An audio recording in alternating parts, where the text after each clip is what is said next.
Good morning, gang. Happy Wednesday.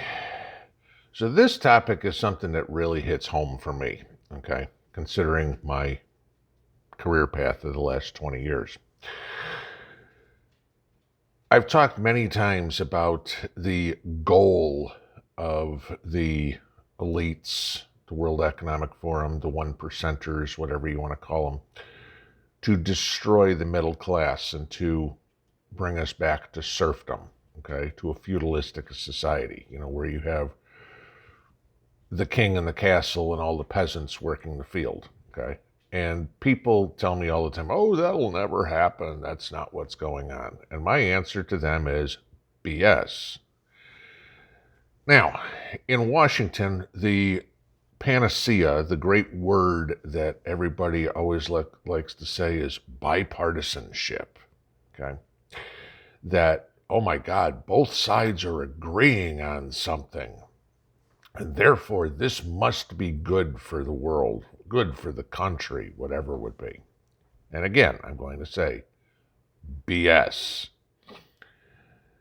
Last night, a letter was sent to Potato Joe from a handful of governors begging the president to push through something to allow more immigrant workers. Okay. Not that the 2 million people that have come across the southern border here since Joe's taken the presidency aren't enough.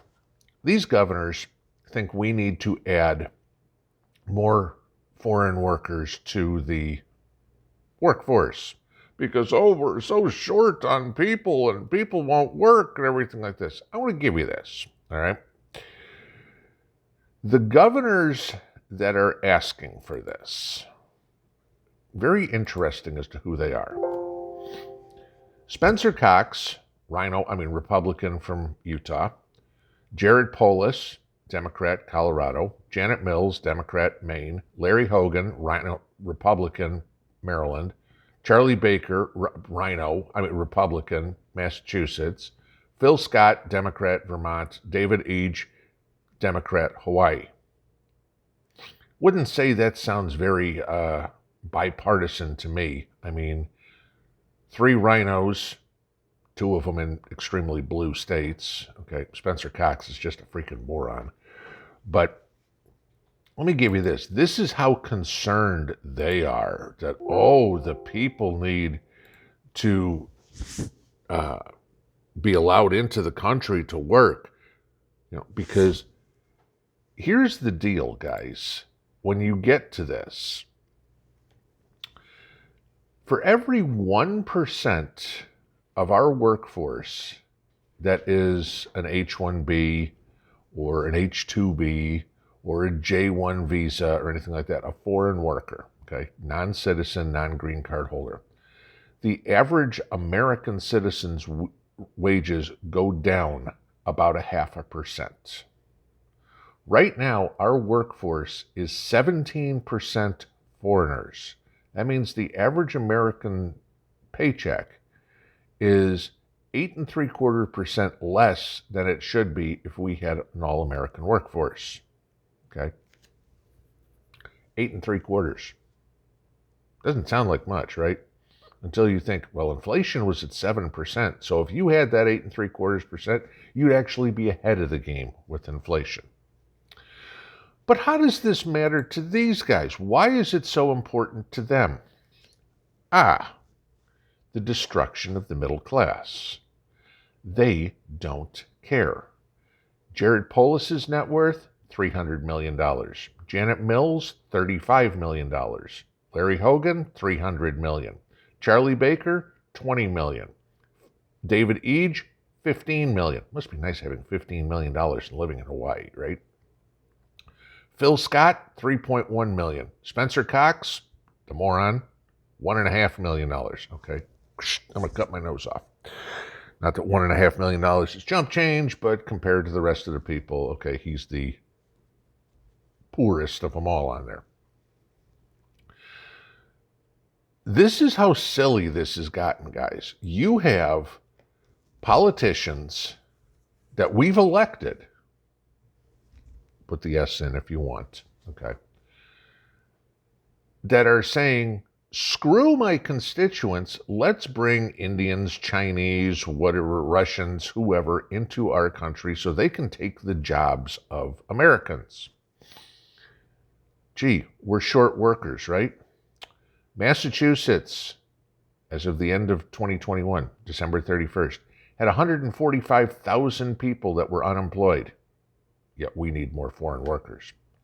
Maryland, 156,500. Yet Larry Hogan's all over this one. Maine, not a whole lot of population in Maine, right? Still, 32,000 unemployed people in Maine. 154,000 in Colorado, 37,000 in Hawaii, 32,000 in Vermont, and 32,000 in Utah and 8,000 in Vermont. All right, you add all that up, and you're talking somewhere around 500,000 people right there that are unemployed in just these states where the governors are saying we need more foreign workers. No, we don't. We already allow 1 million foreign workers into the United States every year. You want to increase, just these states want to increase that, and they've got half of what we import in people that are looking for work as is. Now, we can go into skills and everything like that and say, oh, gee, we want to import IT people or whatever it is. I'm going to tell you this, from nearly 20 years of recruiting people, there are a ton of American IT personnel looking for work. American, born, raised, speak clear English, that are looking for work. The reason they don't get the jobs is because they want market value wages. Many, many, many, many times I can tell you stories about companies that only want to bring in H-1Bs in the IT field, okay, where I'm coming out of, primarily from India.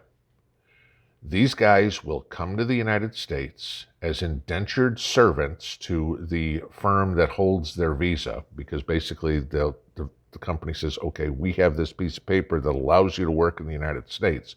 And mind you, even at a pittance working here, they're making more than they are in India. Those guys over there may make, the tech support person that you're talking to on the phone maybe makes $2 or $3 a day, okay? Let's give you that. So coming over here is a huge boon to them, because they can make more money here and send it back to family in India and increase the lifestyle of their entire family just by what they're making here. But even then, if a job normally pays $100,000 here, that visa holder goes up to the candidate and says, you're going to do it for 50 grand. And the guy goes, woohoo, $50,000 when I could make $3 a day working back home? I'm all for it. Of course, the American citizen who's making, a fair value is $100,000 says, crap, I'm out of a job. I'm not going to take a 50% pay cut to compete. The deal is the company, the hiring company, is still paying $100,000. But $50,000 goes to the worker, and the other $50,000 goes to that guy who's holding the visa.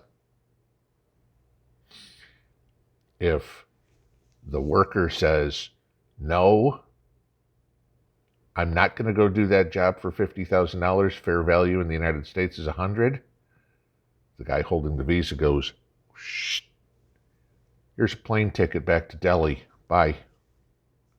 That's really what happens, guys. Okay. Now, you're looking at these governors that are begging for foreign workers. You can guarantee their pockets are getting padded, their re-election campaigns are getting padded by those companies that are saying, we need cheap labor. Because in my example, it's not necessarily charge the companies $100,000. They charge the company 90. The company goes, woohoo, we're saving 10 grand. The worker goes, woohoo, I'm getting 50 grand. The guy holding the visa goes, woohoo, I'm getting 40. And the only person that's screwed is the guy who speaks clear English, who goes, I can't compete. This is the problem. We don't have a worker shortage in the United States. We have too much of a disparity between the elites and the working class. And the elites want to get rid of the working class, bring in a bunch of serfs coming from overseas who will do whatever they are told. And this is how you wind up building feudalism. It's very simple. The rich want to squeeze out the middle class. And the easiest way to do it is to say, I'm improving their lives while destroying theirs. It's a race to the bottom, guys.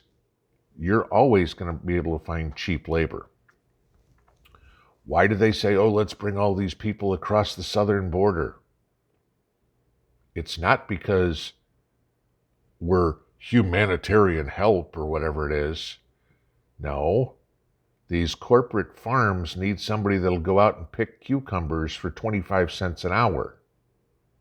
That's what they need, okay? This is a destruction of the middle class. That is the sole intent of the World Economic Forum. The 1%, the 99%. There is no middle, okay? You are either elite or a pauper. These governors who are asking for this, that is exactly what they want. Every one of them needs to be thrown on their ass when they're up for re-election. Because asking for foreign workers when you have the unemployment that they do couldn't be more un-American, couldn't be more communist. I'm all for improving the lot of other people's lives and coming here and contributing to society and doing something, but not at the expense of Americans and not with a gun to their head going, you either do it the way the elites want or you get out. Have a good day. I'll talk to you soon. Pinball out.